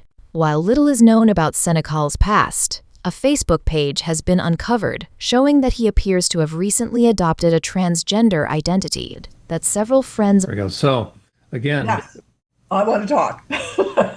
There's several things here, John, that just really annoy me. And that is this whole idea of calling this sexual assault. You know, we have so minimized the language. And so this is aggressive. This is an aggravated sexual assault. So my understanding, it was rape. It's the heinous rape of a child, an infant. Yes. Sexual assault to me is that, you kind of, you maybe touch someone inappropriately or something like that. But, we need to go back to what we used to call the words rape. And the other thing is he was charged with choking. Well, how about attempted murder? Let's get down to this. We need to have these people behind bars, and we're having a problem. Certainly in Ontario, there's a backlash happening now, thank God, across Canada, because people are recognizing that these individuals, a 12-year-old shot a homeowner. There were several, I think there were 5 that came into the home. Brad, you probably know this better than I do. But Burlington, Ontario, or Brantford, one of the two, and they went in, and the 12-year-old pulled the trigger, and that's just irreversible. Out on bail. The 12-year-old was out on bail. Yeah, that's right. So these are young kids, and then later that same week, a 14-year-old out on bail, committing heinous crimes. And so not only have we seen the deconstruction of family, now we're seeing these children that are repeatedly not only not given any boundaries, but they are released into society. We're in a catch and release society here in Canada. That's what's going on with our justice system. We definitely have some problems that we need to take care of. City mayors across the country are starting to speak up a little bit about the crime and the terror that's going on within cities all across our country. It's going to take the government to step up and do the right thing. Unfortunately, we just don't have that government in power. Elbows up, everybody. Yeah, are you happy now? Because what we are seeing, and I mean, when you think that somebody like this, and yes, this is the next thing, that has already offended, has had sexual offenses, and here, just again, and young children, this little child will be in hospital for a little while, I would suspect. And I can't even begin to imagine the ramifications for this child over the long run. And this person, how long again till he's on the street? That's right. And the thing that is not being talked about is what we'll end with. We're going to show a 3-minute video of the proof of the detrimental effects of porn, especially in the male brain. It's going to affect both, but there's a difference from male versus female sexuality. It's very rare that you read of a female who's been arrested for a sex offense that has used an object on the child or their victim. Okay, that is a uniquely male pattern.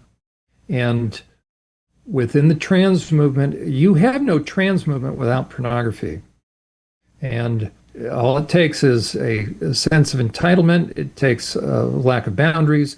These kids are groomed, and then some of them will take it to the next level. Satanism, we've now seen the symbols on the 2 guns, the male shooter, the female shooter.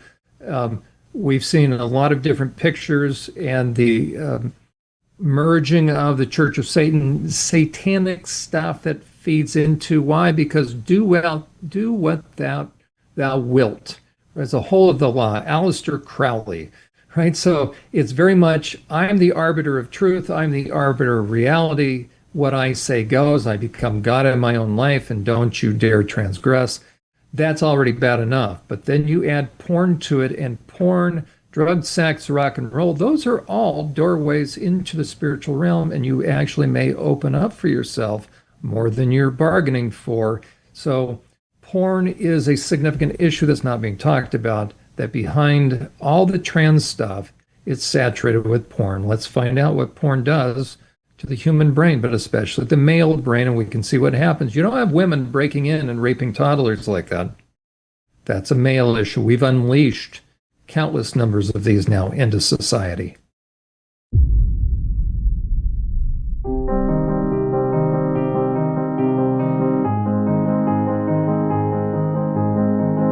Through research and especially through SPECT scanning, we show that it's a brain problem because we actually see that there's areas that are overactive or underactive. You get this rush of adrenaline, so he gets that high, that whether it's masturbation or whatever it is that gets him to that point. But then you have this, just say like cocaine, after it's over though, you'll see this decreased blood flow again to the prefrontal cortex.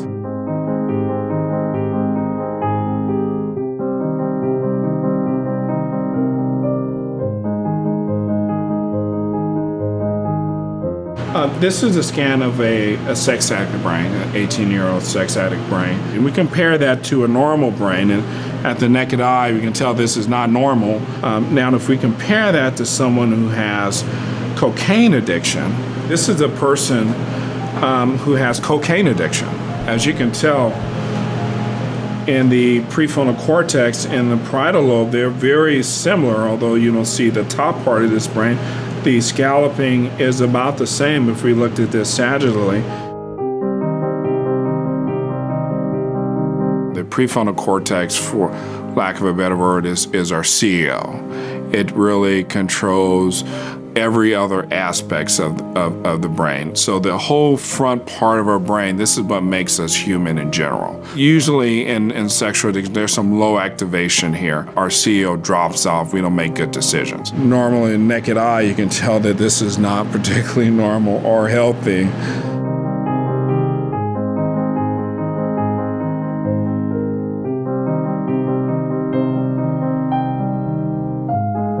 This person is just not using as much brain because they're used to using the sex and other things to make their brain active. So the excitement, the pornography. So we'll see a lot of the same deactivation from cocaine and sexual addiction. You can tell again from someone who's a normal brain, we obviously don't see that degree of scalloping.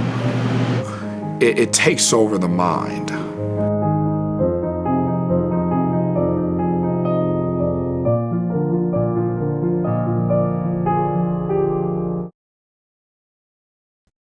There we are. So again, you have the right everything. It sets the stage for the ideology, what's going on for the kid as the kid's growing up. But all you have to do is add then a combination of they're the center of the universe, their own world. They can determine right and wrong for themselves. There is no God. Now they're going to have unchecked selfishness. You then, so they become the focus of everything of themselves, better not set boundaries. Then you introduce the trans stuff, and by introducing trans, you introduce porn, and along with porn and the trans stuff, then you have Satanism. You also have the media, the entertainment they're going to use, and now you have a cocktail for, as it were, brain damage. I mean, a kid's not thinking properly, a young man. He's changed his brain. He's become psychopathic. What is that? No conscience, no remorse, no empathy. And you've opened the door to very real darkness that may come in and settle at home. Terrible. It's very sad. And John, I mean, we know that pornography addiction begins very early with children. Now, I mean, children can get hooked. And depending on the physiology of the child, some are more easily addicted. You know, you can have a 9-year-old addicted to porn. And it just can take like that. Other children, it's not like that. They don't become addicted. They can put it off and leave it and let it go. But so many now are looking for something to feed that emptiness. That's where they find it. They were just pictures when we were kids, just pictures. Now it's moving video with all the deviance that comes with it. It's gone too far. And Pornhub, MindGeek, the company out of Montreal, Canada, who is under no regulations, no stipulations, no backlash from Canadians that this is occurring in our country. We sit here and we say nothing. The sleeping elbows up crowd that doesn't really have a clue to what's going on in our beautiful country. That's right. Well, and thank you as always for joining us. Any last words? For me, well, I just feel some of the weight. I think that's what I'm feeling tonight. In fact, I have been all week as I've heard of these violent atrocities, especially to young children. And I think, God. Sometimes I think, God, if you don't intervene, there's no hope. And we need hope in these days. And we need people to speak out, and we need people to stand up. So hopefully parents are listening and take action. You know how I know God is actually involved is because he keeps pushing the three of us to keep moving forward and doing exactly what we're doing. That's so right. I've seen that and I feel that every single day. And I'm not the guy that would ever say that. Never in my lifetime would I ever use that language or those words. But I've learned a lot in the last 5 years, and that's one of them. Yeah. There you go. And I would simply end with this. Parents, if you see any of these warning signs with your kid, seek help. Don't be ashamed, but see the warning signs, but especially parents.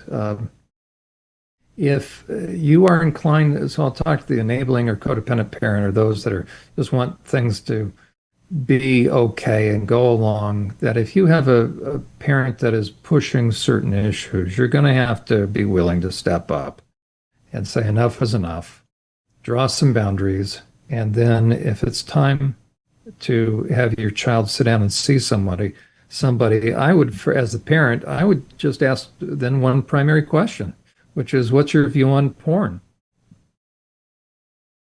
Is it neutral? Is it dangerous? Is it a concern? Because I knew a parent that took their troubled teen to one of the DSM people listed at one of the 13, and the guy never touched the issue of porn. He actually told the parent, because the parent said, my kid's into porn. He said, well, it's not that big of a deal, according to this parent. So he downplayed the issue of porn and never touched on it, never brought it up. So continue to engage with your kids, everyone. That's the biggest thing. You have to do this for them. Your kids aren't going to step up and say, hey, Mom, Dad, I'm feeling all this pressure and all this shit on my shoulders. They're not.